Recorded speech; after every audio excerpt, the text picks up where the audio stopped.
Most people move through life fitting reasonably well into the world around them. They adapt, they blend, and they find their place without experiencing significant psychological friction. But there is a smaller group. As you can see in this visualization, while the uniform machine of society turns in synchronization, this single element operates on an entirely different rhythm. For those with this specific wiring, fitting in never quite happens. It remains a constant performance, leaving them with the suspicion that they operate on a frequency most people simply cannot hear. This lack of alignment often breeds a deep internal doubt. Many misdiagnose themselves as being oversensitive, or assume they are struggling with a chronic inability to stop overthinking simple situations. Decades of personality psychology reveal a specific neurological configuration at play here, distinct from the more common linear wiring of the majority. This experience is a byproduct of how a rare mind is built to function. We can map the hidden architecture of this mind by tracing a single experience through its three distinct cognitive stages: intake, processing, and output. The pipeline activates the moment you walk into a new environment. While most observe the physical layout of the room, this mind immediately absorbs the unspoken emotional temperature. It registers the forced cheerfulness covering a heavy mood, and the exact tension between two people who are pretending everything is fine. This diagram illustrates the biological mechanism driving that sensitivity. When an external stimulus enters the brain, it triggers an oversized cascading activation across the mirror neuron system. This network forcefully resonates with other people's emotional states, pulling their internal experience directly into your own nervous system.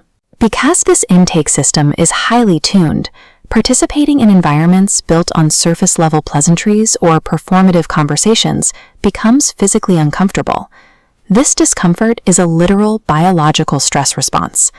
When a nervous system is built to prioritize authenticity, forcing it to process shallow, artificial signals creates immediate internal friction. For this specific architecture, authenticity is a requirement for survival. Without genuine interaction, the intake stage faces absolute neurological overload. Once the data is inside, the internal machinery turns on. Look at this cognitive model. A standard thought process moves along a straight line from point A to point B, but this mind uses a trait called integrative complexity. A single thought splinters into dozens of interconnected branches. One question instantly drops down into 3 deeper sub-questions. This processing continues long after the event ends. The mind keeps pushing deeper into those layers, days later, extracting more meaning and nuance than the average mind typically does from the same experience.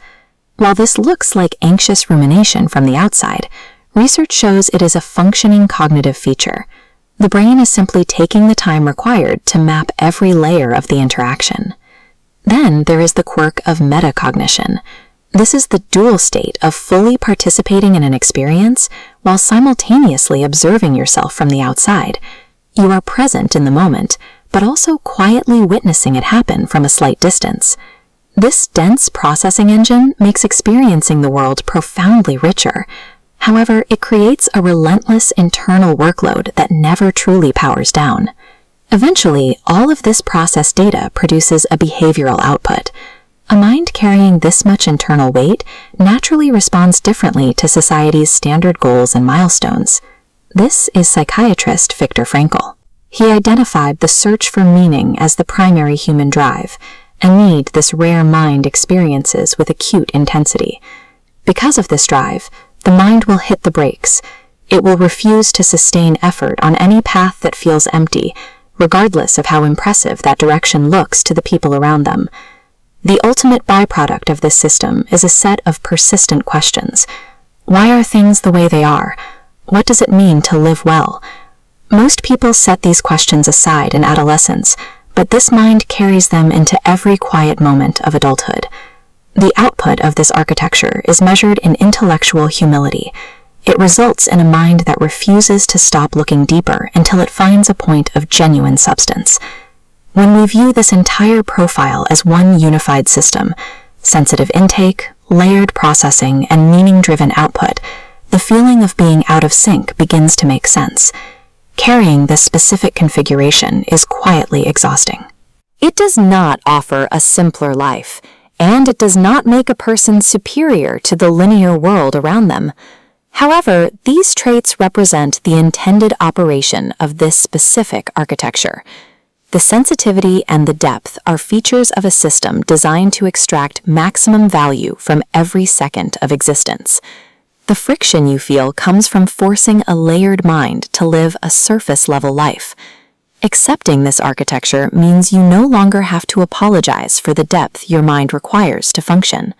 Research in wisdom and psychological depth identifies these exact traits in the people who score highest on measures of life satisfaction and understanding. While the world may not always know what to do with an outlier mind, its clarity and purpose make it genuinely worth being.